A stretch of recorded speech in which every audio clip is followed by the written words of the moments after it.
जय माता दी। 10वां अध्याय शुंभवध। महर्षि मेधा ने कहा, हे राजन, अपने प्यारे भाई को मरा हुआ तथा सेना को नष्ट हुई देखकर क्रोध में भरकर दैत्यराज शुंभ कहने लगा, दुष्ट दुर्गे, तू अहंकार से गर्व मत कर, क्योंकि तू दूसरों के बल पर लड़ रही है। देवी ने कहा, हे दुष्ट, देख, मैं तो अकेली ही हूं। इस संसार में मेरे सिवाय दूसरा कौन है? ये सब मेरी शक्तियां हैं। देख, ये सब की सब मुझ में प्रविष्ट हो रही हैं। इसके पश्चात ब्राह्मणी आदि सब देवियां उस देवी के शरीर में लीन हो गईं और देवी अकेली रह गईं। तब देवी ने कहा, मैं अपनी ऐश्वर्य शक्ति से अनेक रूपों में यहां उपस्थित हुई हूं। उन सब रूपों को मैंने समेट लिया है। अब अकेली ही यहां खड़ी हूं। तुम भी यहीं ठहरो। महर्षि मेधा ने कहा, तब देवताओं तथा राक्षसों के देखते देखते देवी तथा शुंभ में भयंकर युद्ध होने लगा। अंबिका देवी ने सैकड़ों अस्त्र शस्त्र छोड़े। उधर दैत्यराज ने भी भयंकर अस्त्रों का प्रहार आरंभ कर दिया। देवी के छोड़े हुए सैकड़ों अस्त्रों को दैत्य ने अपने अस्त्रों द्वारा काट डाला। इसी प्रकार शुंभ ने जो अस्त्र छोड़े, उनको देवी ने अपनी भयंकर हुंकार के द्वारा ही काट डाला।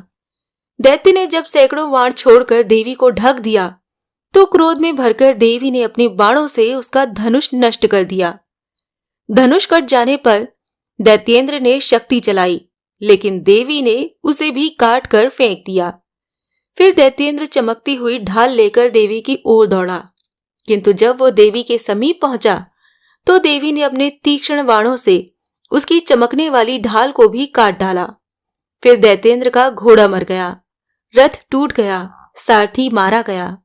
तब वो भयंकर मुदगर लेकर देवी पर आक्रमण करने के लिए चला, किंतु देवी ने अपने तीक्ष्ण बाणों से उसके मुदगर को भी काट दिया। इस पर दैत्य ने क्रोध में भरकर देवी की छाती में बड़े जोर से एक मुक्का मारा। दैत्य ने जब देवी को मुक्का मारा, तो देवी ने भी उसकी छाती में जोर से एक थप्पड़ मारा। थप्पड़ खाकर पहले तो दैत्य जमीन पर गिर पड़ा, किंतु तुरंत ही वो उठ खड़ा हुआ। फिर वो देवी को पकड़कर आकाश की ओर उछला और वहां जाकर दोनों में युद्ध होने लगा। वो युद्ध ऋषियों व देवताओं को आश्चर्य में डालने वाला था। देवी आकाश में दैत्य के साथ बहुत देर तक युद्ध करती रही। फिर देवी ने उसे आकाश में घुमाकर पृथ्वी पर गिरा दिया। दुष्ट आत्मा दैत्य पुनः उठकर देवी को मारने के लिए दौड़ा।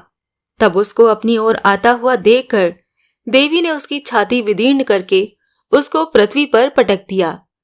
देवी के त्रिशूल से घायल होने पर उस दैत्य के प्राण पखेरु उड़ गए और उसके मरने पर समुद्र, द्वीप, पर्वत और पृथ्वी सब कांपने लग गए। तदंतर उस दुष्ट आत्मा के मरने से संपूर्ण जगत प्रसन्न व स्वस्थ हो गया तथा आकाश निर्मल हो गया। पहले जो उत्पात सूचक मेघ और उल्कापात होते थे, वो सब शांत हो गए। उसके मारे जाने पर नदियां अपने ठीक मार्ग से बहने लगीं। संपूर्ण देवताओं का हृदय हर्ष से भर गया और गंधर्वनियां सुंदर गान गाने लगीं। गंधर्व बाजे बजाने लगे और अप्सराएं नाचने लगीं। पवित्र वायु बहने लगी। सूर्य की कांति स्वच्छ हो गई।